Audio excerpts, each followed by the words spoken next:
Ah ouais, je regardais les notifs. Pourquoi? Bah c'est 23 h, je viens de fermer le restaurant et là ça a sonné sur le téléphone. J'ai eu un avis 5 étoiles, donc ça c'est cool, ça m'a fait sourire. Par contre j'ai un avis 1 étoile. Et là, étant donné que c'est 23 h, après une journée de ouf, je suis rincé.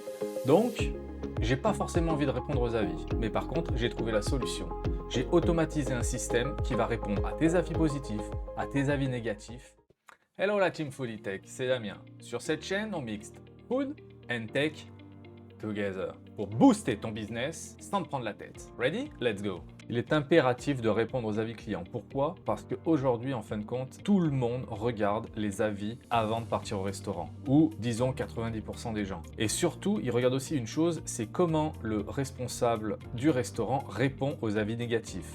Et évidemment aussi aux avis positifs. C'est vraiment non négociable de répondre à vos avis sur TripAdvisor, sur Google Business, sur Facebook, sur Insta. Vous devez le faire rapidement car un avis négatif impacte vraiment la réputation de votre restaurant. Donc le problème c'est quoi? Le problème c'est que, imagine, c'est samedi soir, tu chopes un avis négatif et résultat des courses, tu le regardes, tu dis bon bah je répondrai demain, ça arrive dimanche, t'as oublié de répondre au message, ça arrive lundi, t'as toujours pas répondu au message négatif et résultat des courses, t'as 10 ou 20 personnes qui ont vu cet avis négatif. Donc qu'est-ce qui peut se passer? C'est qu'il peut se passer des annulations de réservation ou des gens qui vont aller simplement manger ailleurs. Pareil pour les avis positifs. Si, imagine, tu reçois 5 avis positifs et que tu ne réponds pas au message des avis positifs, les gens, qu'est-ce qu'ils vont penser? Bon, bah j'ai mis un avis positif, puis ils s'en tapent en fait. Donc le taux d'engagement va chuter. On a toujours tendance à oublier à répondre aux avis positifs. Pourquoi? Bah parce qu'ils sont positifs, donc on dit que c'est acquis, donc on n'a pas besoin d'y répondre. Je vais te prendre un exemple tout simple. Tu as forcément Instagram. Quand tu mets une photo, une story,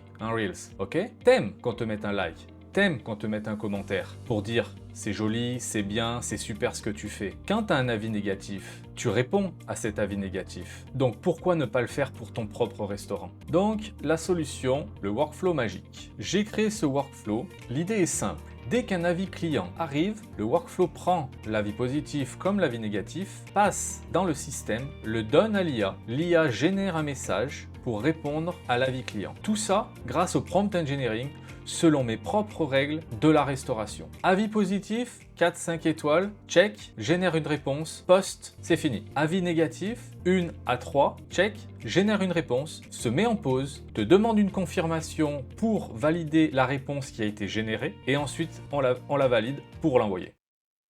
On se retrouve sur notre fameux workflow magique. Je t'explique.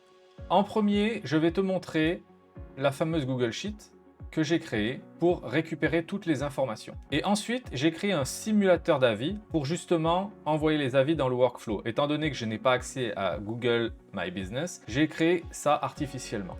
Ici, on lance le workflow, on retourne sur les avis, on sélectionne avis négatif, donc là, Sophie Laurent, 2 étoiles, on va mettre sur Google My Business et on a le commentaire qui a été généré. On clique pour envoyer l'avis. L'avis est envoyé. Voilà, il est traité, il s'est arrêté ici. Il n'a pas été encore publié parce qu'il faut une validation. Je vous explique. L'avis a traversé le workflow jusqu'au node if. C'est une condition. Si c'est inférieur ou égal à 3, c'est un avis négatif. Sinon, c'est un avis positif. Ensuite, l'IA a pris cet avis, a généré une information. Comment elle a généré cette information? Comme ça. Ici, dans l'IA, on lui donne des instructions. Donc là, on dit le prompt engineering dont je vous ai parlé juste avant, il est ici. Il est relativement simple pour la démonstration. Donc là, tu es un gérant passionné d'un restaurant.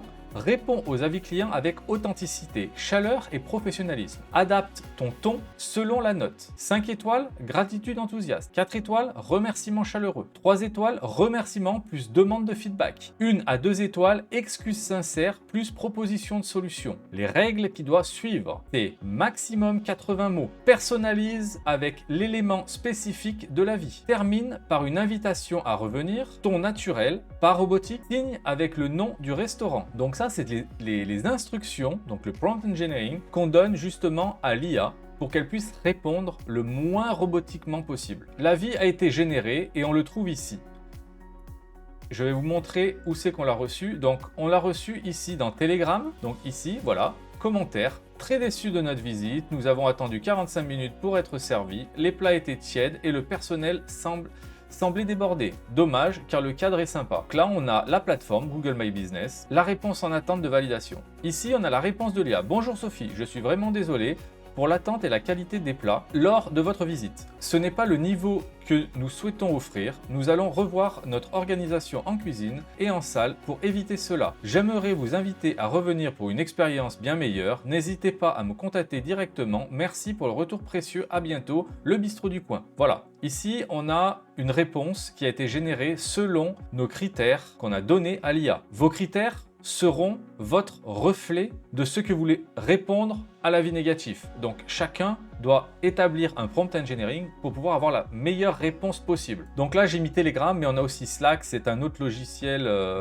pour de communication. Donc voilà, on a ça aussi là. Donc ensuite, qu'est-ce qui se passe? Ensuite, il continue et il arrive ici. Et ici, comme vous avez dû le voir, dans Telegram, on a un valider et publier. Si cet avis vous convient, vous avez juste à valider et publier. Qu'est-ce qui va se passer? Il va continuer, il va publier le message sur la plateforme où a été mis l'avis du client et ensuite l'archiver dans la Google Sheet et vous envoyer une confirmation par mail. C'est valable avec Gmail. Là, ce node ici, je l'ai pas activé, mais c'est tout à fait possible. Je vais vous montrer après. Donc ici, Telegram, on va cliquer et vous allez voir que ça va continuer. Voilà. Là, il a publié l'avis, il a archivé dans Google Sheet et il vous envoie une confirmation. Allons vérifier cette Google Sheet. On est sur la Google Sheet et on voit le client Sophie Laurent a mis une note de 2 avec son commentaire négatif et la réponse qui a été générée par l'IA. Ensuite, la plateforme qui a été associée avec le message. Pour le mail, c'est la même chose. On va dans les mails. Ici, on a reçu la demande de confirmation de la réponse de l'IA. Quand on clique ici,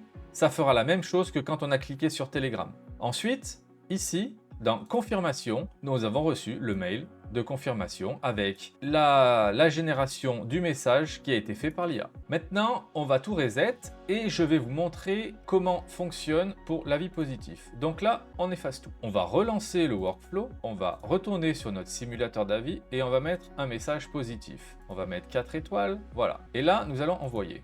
Et là, qu'est-ce qui se passe? Il va prendre la branche du bas, il va publier l'avis, il va la mettre sur Google Sheets et la confirmation par mail. Ici, si on retourne dans notre Google Sheet, on a eu l'avis de Marie Dubois qui a été positif avec son commentaire et la réponse de l'IA. Donc le commentaire de cette dame, c'était « Excellente expérience, la bouillabaisse était absolument délicieuse et le service très attentionné. Je recommande vivement ce restaurant, nous reviendrons avec plaisir. » Et l'IA nous répond « Chère Marie, un grand merci pour vos mots chaleureux. Nous sommes ravis que la bouillabaisse et notre service vous ait séduit, etc. etc. » Et bien sûr, évidemment, on a reçu aussi notre mail en disant que l'IA a répondu au message de Marie et on a aussi reçu notre message sur Telegram. Donc en fait, vous avez un système à 100% automatique pour les avis positifs. Le client pose son avis, l'IA répond, il publie et c'est archivé pour votre Google Sheet. Ensuite, vous avez le négatif qui est passé sur la branche du négatif, qui est traité par l'IA de la même manière que pour le positif. On vous demande une validation, vous validez, c'est archivé, c'est publié et c'est fini. Ça vous aura pris le temps d'un clic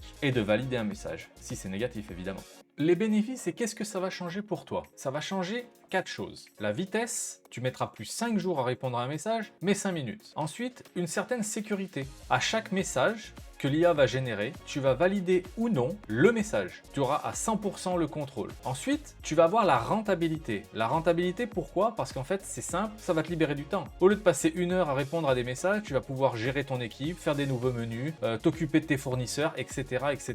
Et ensuite, l'authenticité grâce à l'IA. Mais ton authenticité, ça sera toi qui va la donner à l'IA, selon les critères de ton restaurant et de comment tu veux répondre à tes avis. Pour conclure, je peux comprendre qu'aujourd'hui l'IA, on s'interroge et on se pose des questions et que ça peut même faire peur dans la restauration parce qu'en restauration, on aime le côté humain, le côté contact avec les gens. Mais là, on ne remplace pas l'humain. On le libère des tâches répétitives, chronophages, avec peu d'intérêt, voire même des fois à notre désavantage, comme pour des avis Google négatifs répondus à la va-vite, qui fait effet boule de neige après. Voilà! Si la food et la tech te plaisent, n'hésite pas à t'abonner pour pas manquer les prochaines vidéos. Laisse-moi un commentaire si tu as envie qu'on automatise une tâche chronophage qui pourrait t'intéresser. Et ensuite, je vais laisser, comme d'habitude, le workflow en description. Tu pourras le télécharger et le tester. Voilà, c'était Damien. À la prochaine pour plus de food and tech. Allez, ciao!